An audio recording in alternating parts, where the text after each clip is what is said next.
I can't, let's see here. Here we go.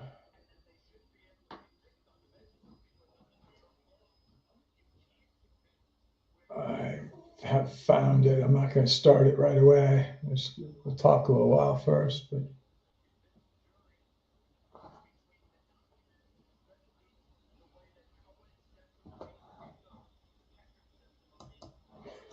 I like the fact that Webinar Jam is just a tab on Chrome instead of completely separate window like we would have for either Zoom or GoToWebinar and some of the other platforms.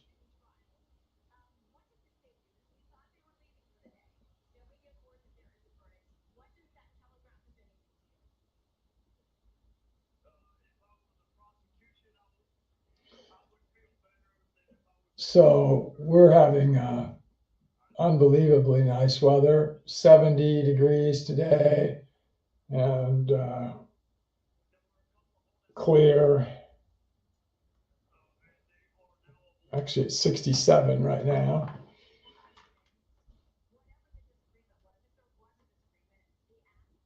And I have top of the hour. So we are officially started. Hey, everybody, what a wonderful day. Appreciate all of you being with us either live or as a replay. And we're going to have some fun in this Talk with Wayne session. So I am representing, as they say, a couple of places that I've had some time. One, the University of Idaho, which is where I attended my doctoral program and have been involved with them as a advisor to the School of Natural Resources, which is the particular educational group within the University of Idaho that I spent most of my time. I also have on a hat that my camera, unfortunately, is not mounted high enough yet. I should mount it about this high, and then you could see the hat. But the hat says BLC. That is another place that I attended a couple of years of college and got an AA degree, and a place that of all the colleges that I attended, and there were a bunch of them, I probably have spent more time back there at Bethany, BLC, than I have at any of the others post college. So I've been on their board of regents, and I have taught classes there, and I am a pretty strong supporter of that. So that was a little bit accidental today that I just threw this stuff on. I have probably 100 different quote brimmed hats, baseball hats, as they say, to choose from, and I choose pretty much based on what my morning attitude is. So actually, earlier today I was wearing a different hat because when I'm going to be out in the field, which I was, and potentially getting a little dirty, I wear an older hat, or getting sweaty. Today it wouldn't have been sweaty because it was too cool, but real strong potential it was going to get dirty. I wear an older hat, so I wore that. This is a newer one. Anyway, just a little bit about things I do on the Talk with Wayne session. So please put questions in, put things in the chat, and I see we probably have some already. I can click on that, and sure enough, Alicia's always got things. Robert is put some stuff in. We'll get to that in just a little bit. Again, thanks for everybody for showing up for both live and as a replay. Your session, so please throw things in and we'll see if we can address them as best as possible.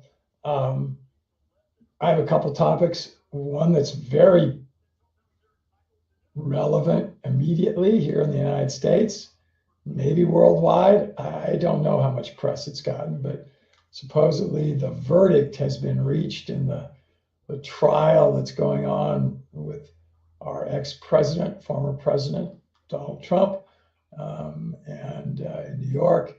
And they supposedly, the jury has reached a verdict, and they're going to be providing that in the near future, meaning the near next minutes or whatever. Second is another issue that hit the news today that my brain just lost. Wow, I'm being stupid about that other issue that I wanted to make sure to remember and to talk about.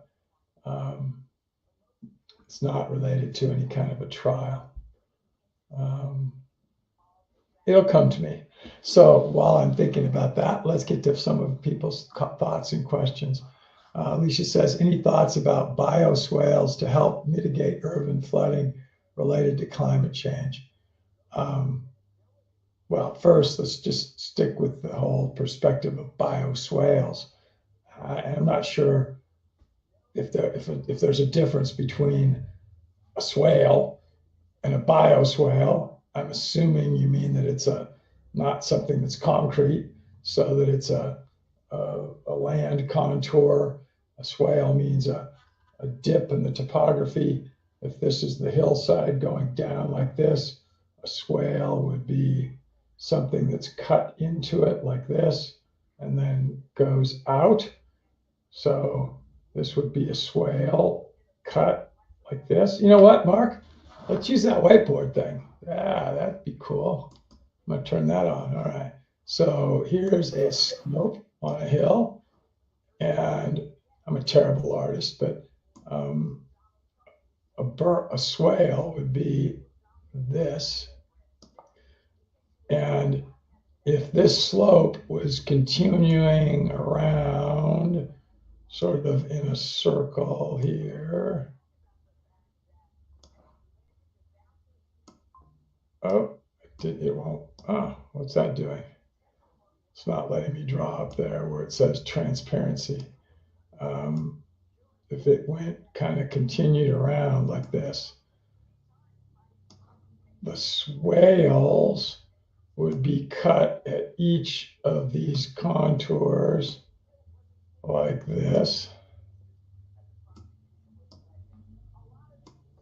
Oops, it's not letting me do that up there. So I'm going to do it down here. It actually cut in like this over here.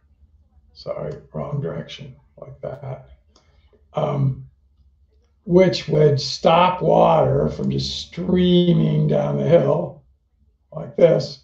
Instead, catch it in this basin, in the swale.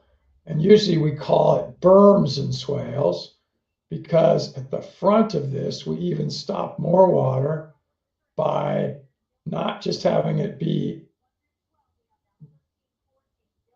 horizontal, it would be up like this. That would be a berm.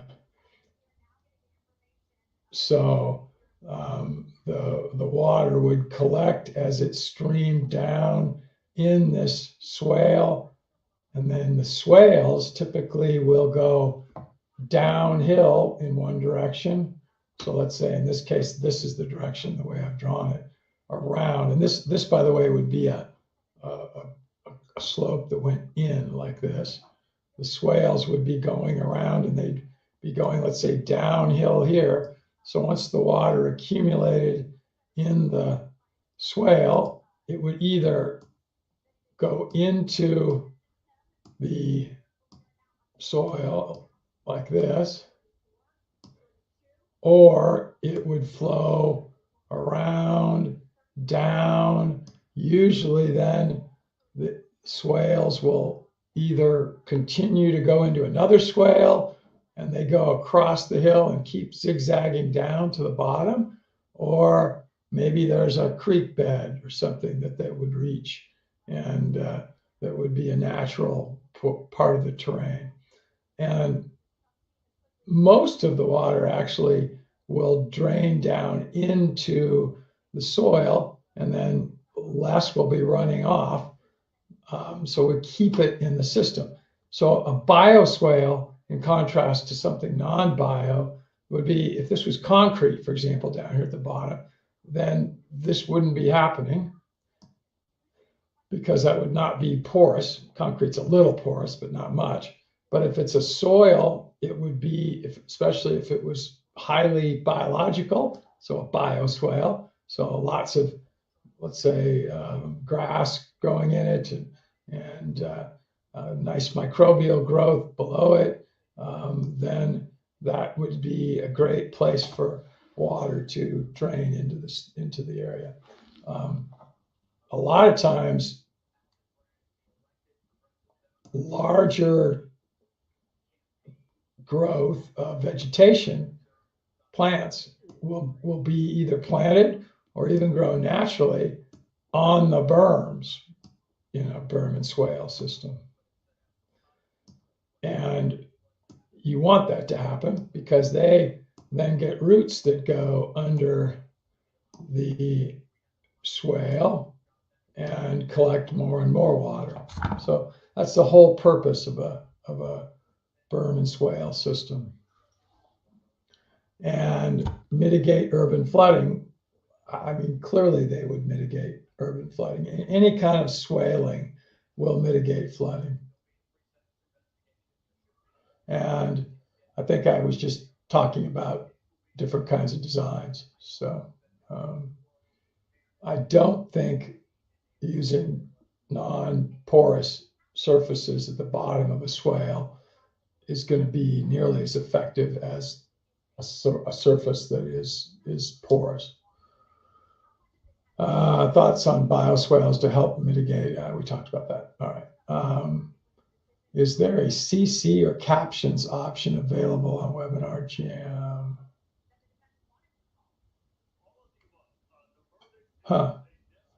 Don't know, Mark. What? I don't even know, Robert. I'm not sure what captions. So maybe we would be able. It would have some kind of a caption, meaning it's transcribing and writing whatever it is that we're saying. I doubt it. I think if there was, frankly, we would have been playing that all along. I don't think any of the systems that we've used, at least Zoom doesn't have that. If it does, I'm not aware of it. Webinar Jam didn't. I think that's a little more sophisticated for videography equipment to do that.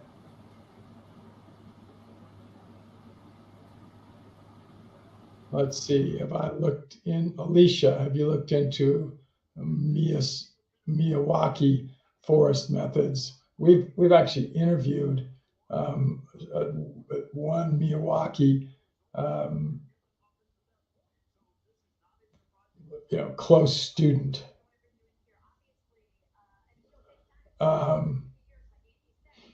So let's see what's next here. Robert goes into more detail on the Miyawaki forest technique, gives a link, and he's been trying to get these different forests around the world. I mean, he's a lot like, who was the fellow we interviewed that's building food forests in India, Mark? Shubhendra? Yeah, Shubhendru Sharma is a student of Miyawaki's. He's mentored by, actually, you should watch our interviews with Shubhendru, and I think we've done 2 of them, because in the first one, he talks about how he met him. He actually worked at Toyota, Shubhendru did, in Japan, and somehow was able to meet Miyawaki. I'm forgetting the specifics of the encounter, but it's really cool. Well, let's see. Keep moving here. Didn't mean to hit the camera here. If you didn't catch it, by the way, Donald Trump was found guilty on all 34 counts. So that's that stuff.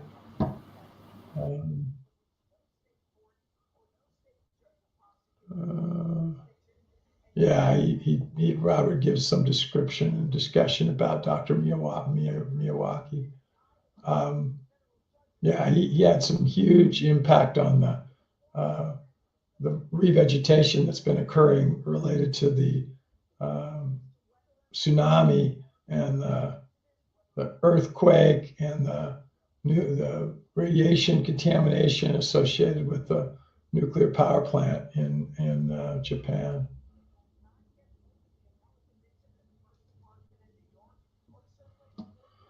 Alicia says, any thoughts about managing soil health cycle for ecological benefit? Oh, well, healthy soil, they say happy wife, happy life in a marriage situation, but I'll say happy soil, happy life broadly for all the organisms associated with that particular location. So I think there's all kinds of more and more data about the importance of soil health and general ecological benefit.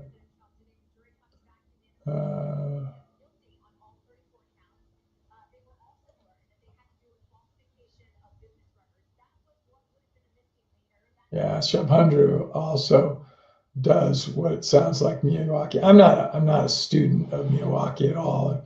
I've just heard what I have from Shaphendra and others, but they almost all would recommend using native species, which I hope everybody that is trying to manage ecosystems would be recommending. It's not always easy to do, and sometimes impossible to do, but I don't think there's any argument out there about the fact that revegetation, when it's needed or when it's available, is much better being native to whatever the region is, because obviously over the entire span of growth of time, that location has balanced itself, has aged to have that native vegetation.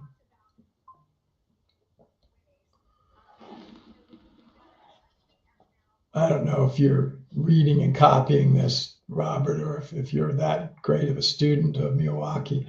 And if you are, we'd love to just have you give us more than just something in writing here.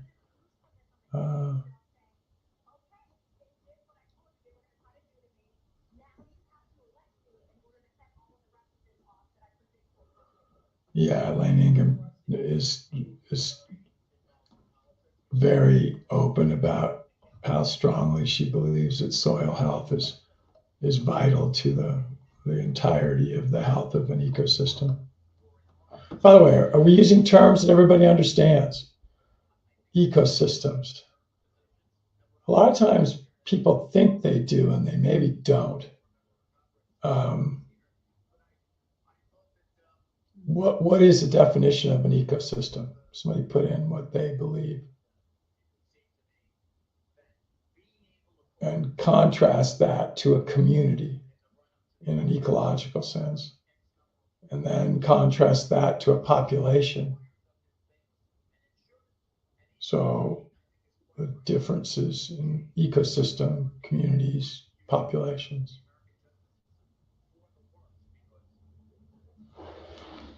I'll talk about my feelings about it in a little bit, but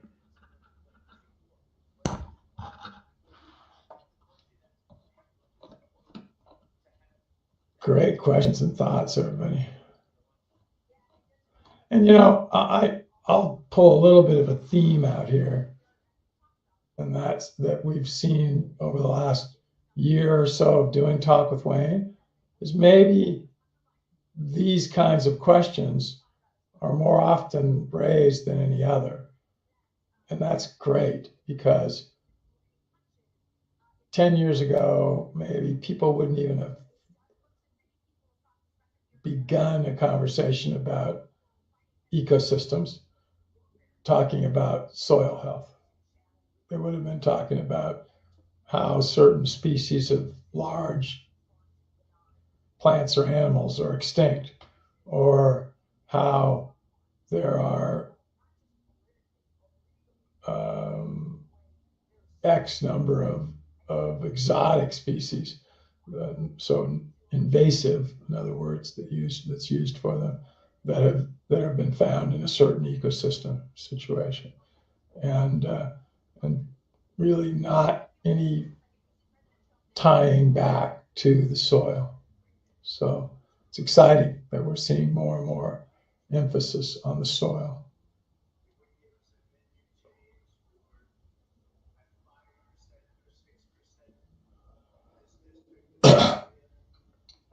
Alicia put in something for ecosystem definition. A biological community of interacting organisms and their physical environment. The marine ecosystem of the North Gulf has suffered irreparable damage.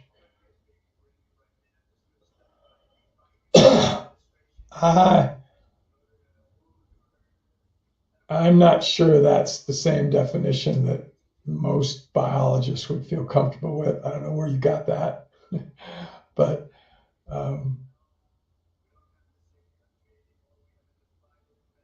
because it's describing this interaction between a biological community of interacting organisms and their physical environment. What about their chemical environment? What about their I don't think that's quite an appropriate. My opinion is that's not the best of a definition for ecosystem.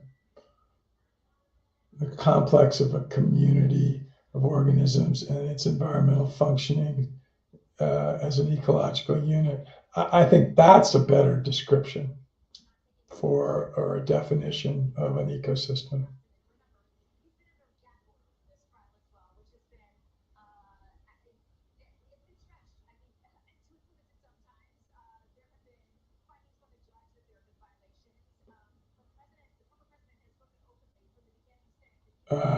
Robert says maybe we should be appreciative of the shade and the wildlife sanctuary aspects of these pocket forests.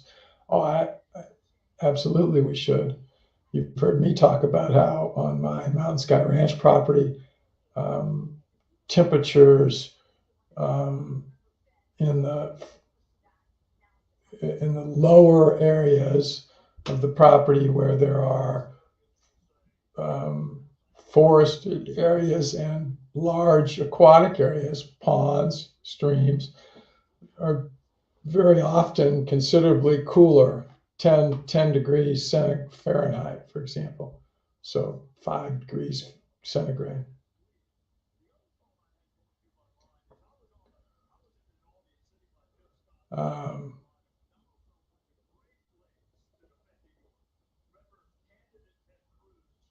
Great discussion. All right, let's see.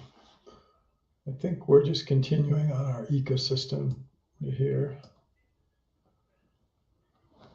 So does everybody get what I was talking about? Put in some ones related to a berm and swale system. And tell me how many places you see them, percentage-wise. You're driving along the road, wherever it is you live.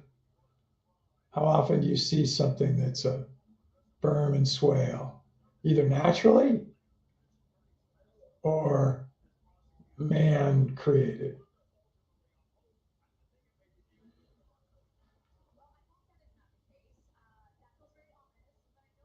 Just give your thoughts about that.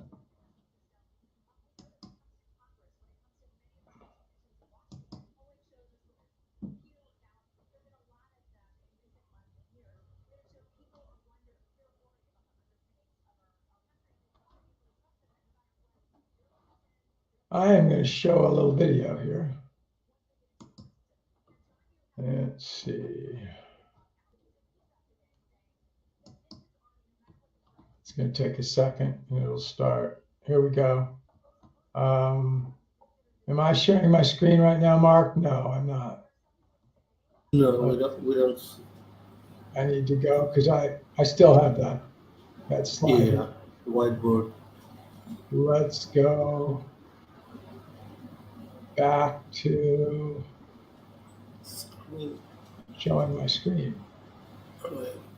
And let's go to this right here. All right, this is about 5 minutes long. There isn't any narration, so I'm going to narrate it as it goes. So this is all, for the vast majority of this is taken by a drone. This is probably 150 feet in the air above, maybe a little more than that. Maybe it's 250 feet in the air right now, what you're seeing. And the drone does go at a whole bunch of different elevations. Yeah, we're not seeing your screen yet.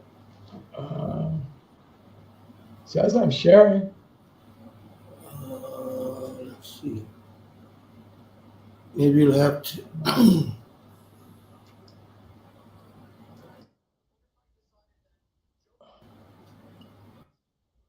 Now it's not.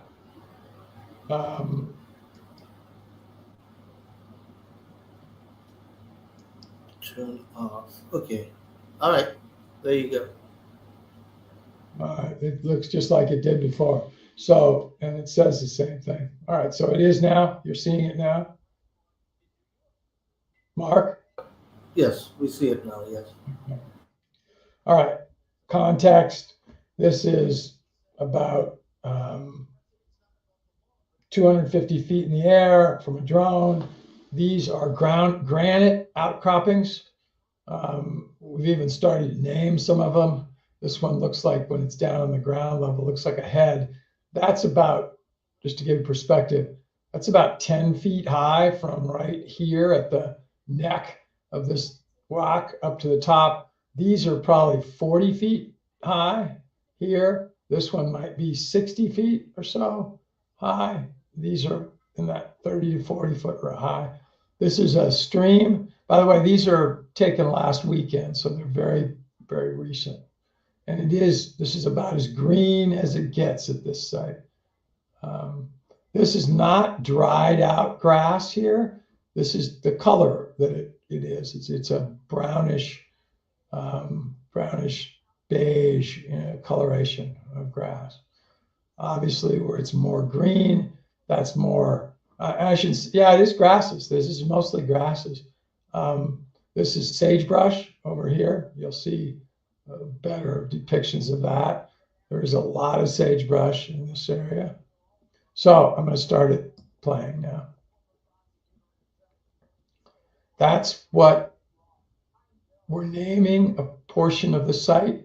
This is the road going in, and right about where the line on the bottom of this is now, right below this driveway going in, is the border of what's called Ada County and Elmore County. This is Elmore County up here, Ada County down here. We do own property in Elmore County, and going this way, we go down a little ways into Elmore County, but farther to the south, we go further into it. This is in Ada County here, Elmore. I got that backward. This is Elmore, Ada is this way. These are large paddocks for livestock with a aisleway that livestock can be moved in. And this is a larger paddock. There's a gate here. This is an even larger paddock out here. Paddocks mean very highly controlled areas with usually very strong, solid fences that even when you crowd animals into them, the animals can't destroy the fencing. because the only time animals are here is when you're sorting them and getting them ready to transport them. And right here is where a truck would back up to on a dock. And this is a ramp going from down the ground up into where they would be loaded onto a truck. And it could be a truck parked sideways, even this way, because sometimes these trucks have side entries. Yeah, you As we go, might want to share the screen one more time. oh, Uh, yeah, this is gone. So maybe. it's not there. I, No, it I was. didn't do anything.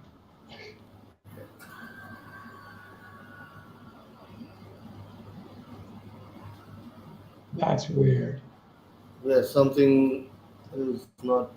Something is screwing with the controls. So, um, All right, I'm doing it again. yeah, I see the screen, but some people. Okay, Robert said can't. Okay, I think they should be able to see now. I think it's good. Yeah, I see it. Okay.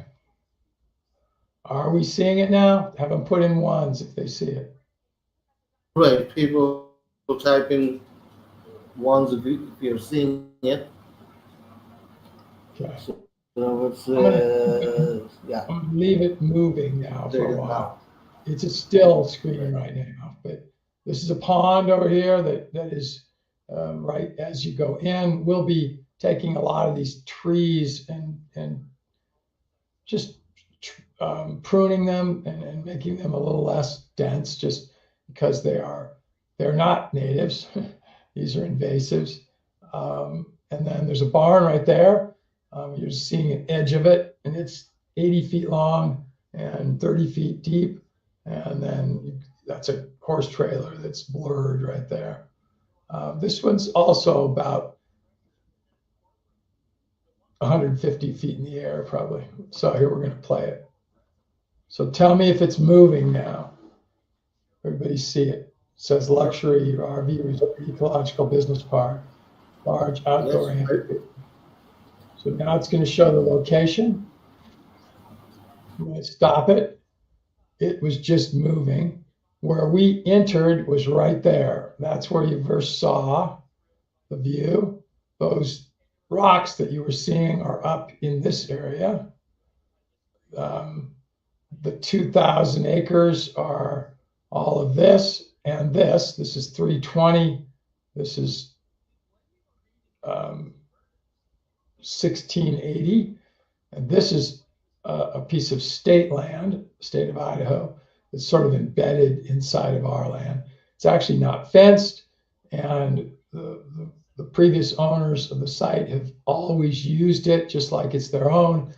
That's typical of Western grazing law, which is what's called free range, is that if a property owner doesn't put a fence around an area, the adjacent neighbors have grazing rights on it. And in this case, we're the only adjacent neighbor. And so we utilize it with grazing rights. Um, Interestingly, we also have another piece up here, right here. It goes down all the way to here.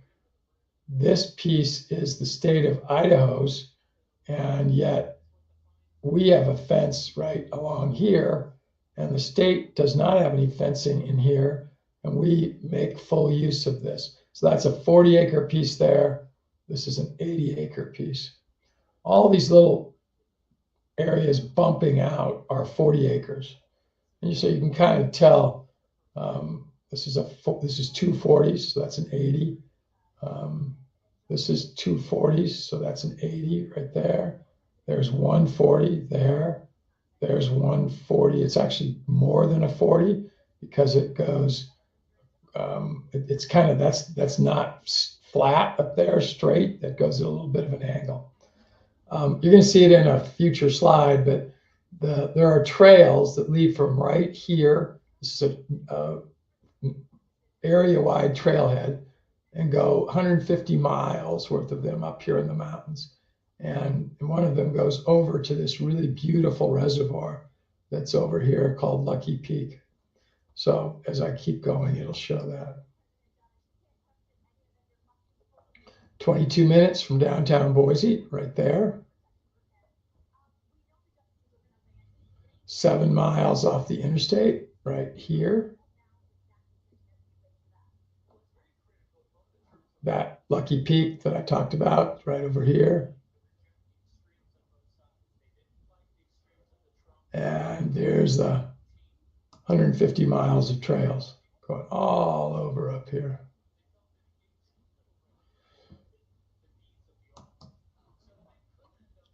So we'll just keep going here. Here is the concept for use, where he's going to be zooming in, where these would be, notice, remember, this was that piece that's the state land that is not fenced, so it's still going to be accessible. These are RV pads with roadways going in. Here's the ranch entry when we first started this out, right here. Looking this way, those rocks that we showed were up in here. This will be a pond that's added down here. There actually is right now a natural pond. It's actually not natural. It's got a dam, so it was built back sometime in the past, but it's full of water right here. This is all lava for the soil and underlying substrate all below the road. Above the road is granite, different geology. Also different topography. This is very flat down here, very hilly. 400-foot elevation difference between the top of this, which is up this way, and this road here. Lowest points are down here, actually, where the entry is.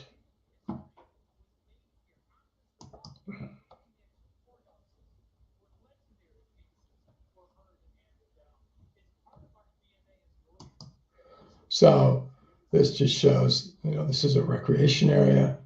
These are luxury RV condos, and this is eventually intended to be a music venue or an event venue, much like Red Rocks in Colorado, or the Gorge in Washington, or others. And you can see just the kinds of other infrastructure and improvements that we'll be potentially adding.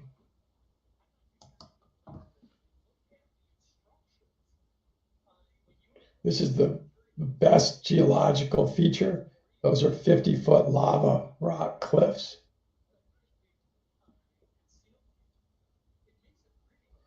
There's a coyote. Again, the entry. This is looking off-site over here. These are the Rockies right here behind it. Those are them. That's snow on the top. Those are 12,000-foot mountains there. This site is anywhere from 2,400 feet to 4,000. It ends up here now. Now we're looking all at the site. This is the site. The Oregon Trail is on this road that is the historic byway, as they call it. Here's just a little higher elevation view of those same rock features we saw before. That's the head that I said was right over there.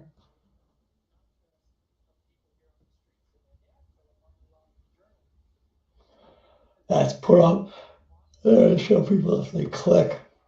So this is the road that's up at the head that I said where it wasn't flat. That's the trailhead that goes to the 150 miles of trails all over up in here. There's back to the rocks.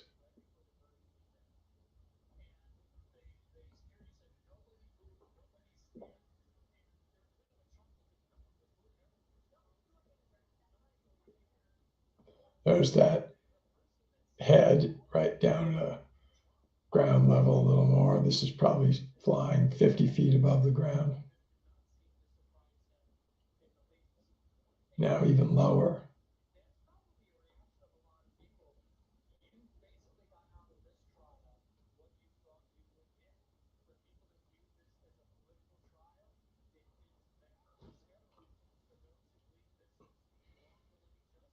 This is the high point of the property right here, this ridge.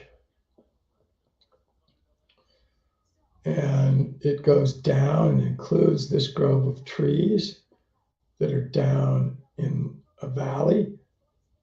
This is a pond that is the ranch house that we showed, and the entry is right down here. This is up gradient a little from that. It's right there in this video. It's where that pond was.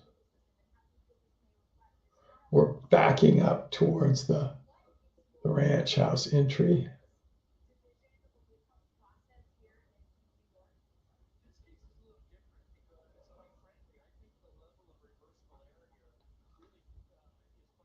Rock outcroppings, taking just different perspectives of them. All our property, not all our property. Our property ends at this ridge line here, goes a little bit over the top of it. All our property, almost everything you see here. It's down here that the RV park area is going to be. The road would leave here, go out here. This is very flat. We have two large ponds. This one's about 25 acres. I don't think he's going to fly down all the way to it, but this one's about 70 acres.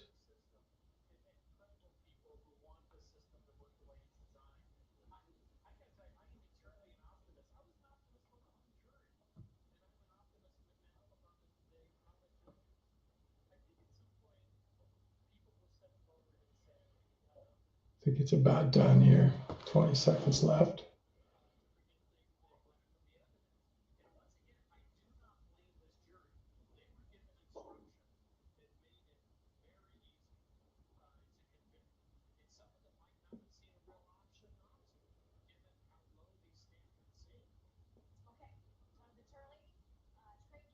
All right. All right, I'm going to stop sharing. We'll go back to, I clicked on it and I don't think it went away. Yeah, it did. There we go. Well, let's see what other questions we have or comments.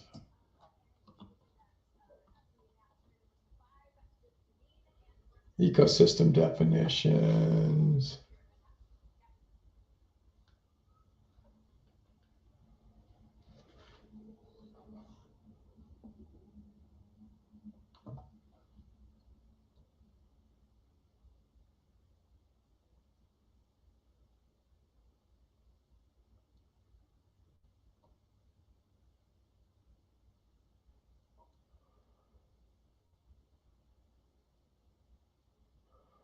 Robert's talking about Bucky Fuller and admonitions about anticipatory design. That's a statement that he used to make.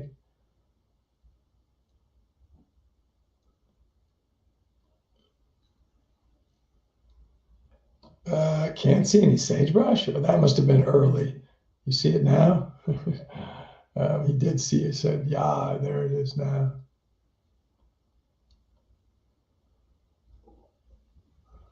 No, these paddocks are not receiving I mean, they're going to get rain when it rains, but they don't flood. They're elevated. Again, they were designed to be that way. So there's actually a little stream below them, so water will shed off of them and into the stream. We do have petroglyphs, but you didn't see any necessarily. I don't think we zoomed in on any. They were in the lava rock area. Average rainfall, I wouldn't guess. I know exactly what it is. It's in the 14 to 15 inch range. From year to year, a little bit of variation, but would rarely get to be 20 and not very often be 5 or 10. So it averages 14 and 0.3, I think, or something like that, but 14 to 15.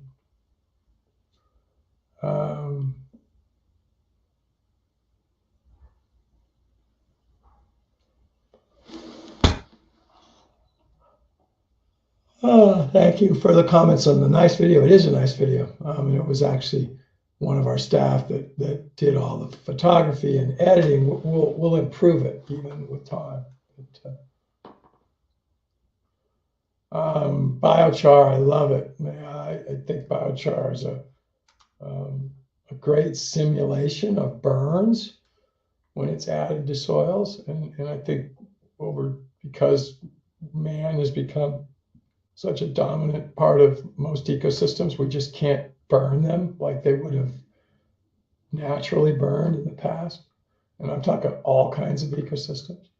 So biochar, when it's added to the soil, will simulate what that natural burnt char in the soil would be. And for people who don't know, biochar is a taking of waste wood that sometimes even has got oils in it, igniting it to a very elevated temperature and turning it into a very low carbon and high inert material, but not so high that it burns all the carbon off. So it's usually a blackish, brownish color. It's usually ground, and therefore it would be little sand-sized pellets, and it's transported by trucks or in bags or barrels or all different kinds of ways. Sold in stores, Ace Hardware stores, other places, in 55-gallon bags. It's not very dense because of a lot of air that's gotten caught in the pieces of biochar. So it's light and easy to spread. It'll blow, and sometimes it's actually added to waterways, and you want it to blow across the surface of a pond, for example. Whole sessions we could do, and we've had several speakers about biochar.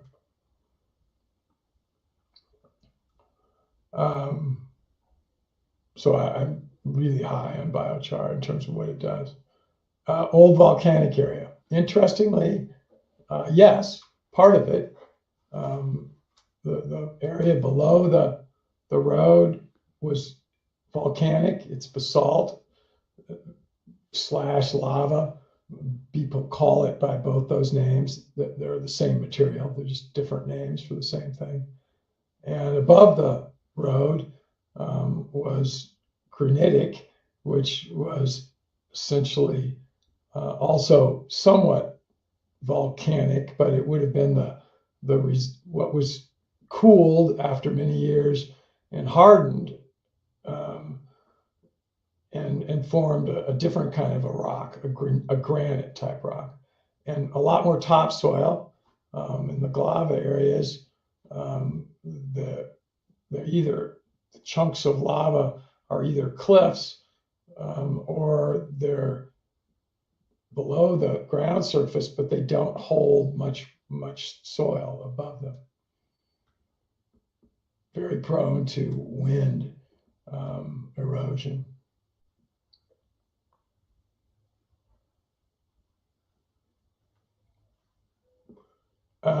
Yeah, we will be sharing it on the EAT community website once it's in a more final form.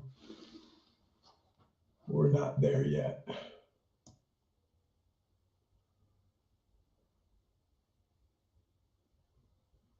I don't know. You might do a little research even right now. It's just we haven't done that yet. I'm not sure what the geologic age of that is, what period, Cenozoic, what that was formed. we don't have active volcanoes in this part of the Rockies. Clearly over on the coast of Oregon, where there are active volcanoes, that's a younger volcanic area. This is an older one here. And so I don't know the age. Great question.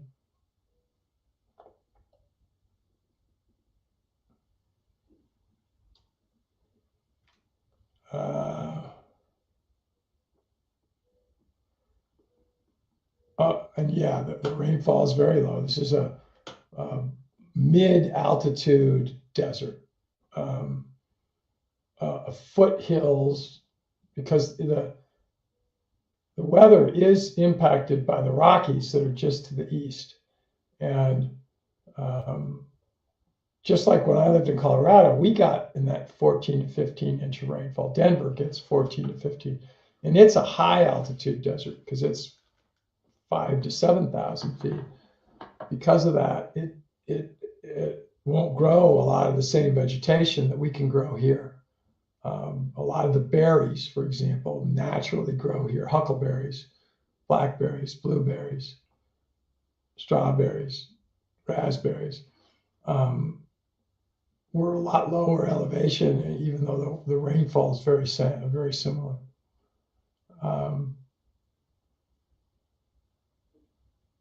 What's some of the objectives of surface water management? To hold as much of it as we can on the property. Let's go back to that video for just a second. Well, no, let's go to my drawing again. If we're going to berm and swale this, so we have a lot of hillsides that have that much steepness, probably more that have this much steepness, and then we have flat areas. And these, if you looked at these in a cross section, it goes something like from the north end of the property up, down, up and down, up and down, up and down, and then flat until you hit the lob areas where cliffs, down, cliff. And this isn't supposed to be higher than this. Like this.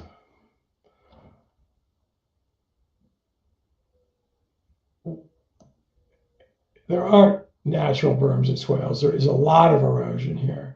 There are natural valleys where water's going and erosion's going down into valleys. But a berm and swale system would do a lot for water retention here and would greatly enhance our ability to grow a more wide variety of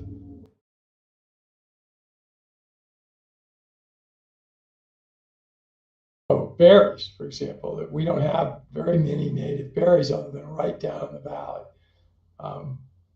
Currants and blackberries and raspberries.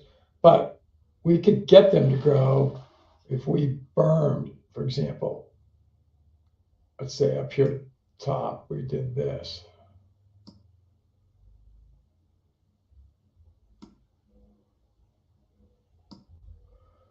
And on the berm side, we could have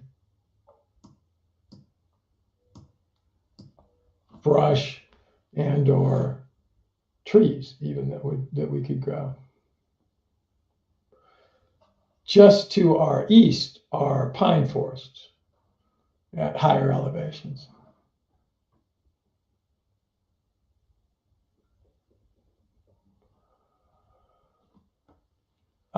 We probably won't dam up many of the valleys because we don't have water rights. And that's a whole different subject. We're going to be buying some rights, and we will be able to get groundwater to use for human consumption and for ag in inside greenhouses or shipping containers used for plant production, so on. But we will have a couple ponds, but we can't just put in what we would like to be able to, which would be ponds like you saw in one of the portions of the video. That was a dammed pond put into a stream bed area. So that is the use of a berm and swale system to where the bottom end of the water collection is the pond. And that's not allowed by the water rights that we don't have.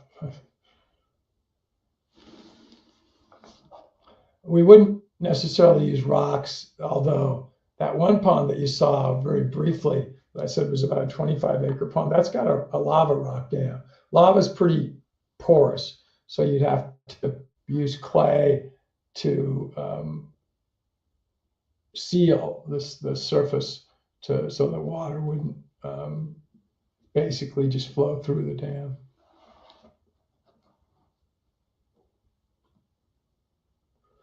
Yeah, a little over an inch a month, but it's not.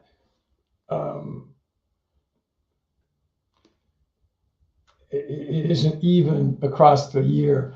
We have very wet periods, relatively, and very dry periods. So from about now, the 1st of June, through the end of September, June, July, August, September, 4 months, we probably won't get any rainfall. And if we do, it'll be lightning storms, thunderstorms that just give us a portion, a tiny portion of an inch. We've had a very wet spring, and I don't know, I'm not going to know exactly the amounts here, but I'm going to guess that we've had 4 inches of our 15-inch average in the last 3 months. So March, April, May. We also get late winter moisture typically, which would be snow. And we didn't have much of that this year. So my guess is maybe we got 2 inches of our 15 in terms of snow. So that's 3, no, I said 4. So 4 and 2 is 6. So that still leaves another 9. And in the fall is when we get big time thunderstorms, gully washers. That's the bad ones, because they'll just wash out the canyon if it doesn't have good natural vegetations or good natural berms and swales, or man-made berms and swales. And I may be off a little. Now I think of it, that's more rain in those November, December, January, February months than, or snow that I was describing. So it's probably these last 3 months we got more than I said. We might have gotten 8 or 9 in the last 3 months. I can look that up, but I will. Before we have another session about this, I'll do that.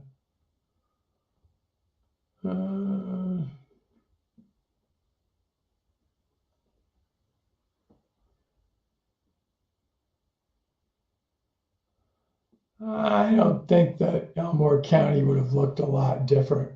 There wasn't native trees here, Robert. It's too dry. We didn't eliminate, settlers didn't eliminate them. Native Americans didn't eliminate them. I could get rid of this. It's blinking at me, which I think it's telling me that it's not. Yeah, I got rid of it and raised it. Okay. Yeah, I'd forgotten that was up there. I was just sitting talking and thinking. This is a great discussion today, everybody. This has been so fun. Oh, wow. You guys asked great questions. I'm glad to be able to show that video. And we are gonna be posting it. I think, don't you think it's cool that Mark's showing us himself? He was showing there. Look at that, everybody. There's Mark. He's willing to be on camera for a second or two. Yeah, I haven't shaved or anything, so. I actually didn't shave the last couple of days either. But I don't grow that much of a beard, so you can hardly tell. I don't know. I don't know whether there was historically a lot more rain. I don't think so. I mean, I think you'd have to go way back, Robert, in history to get to where there was a lot more rainfall here. This has been since not glaciers, since the volcanic activity and the uplifting that would occurred during the volcanic times. I don't think the climate's changed that much. So this is not an area where we're that impacted by human climate change, but not to say that we wouldn't be.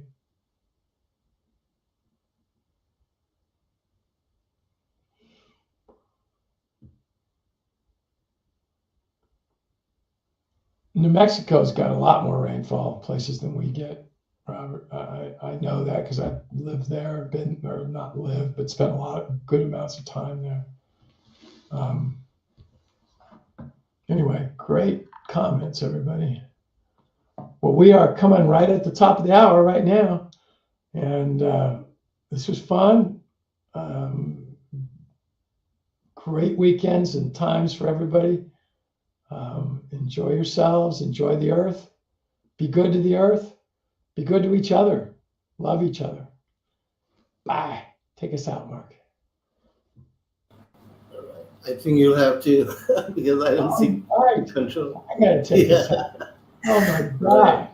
All right. See you, everybody.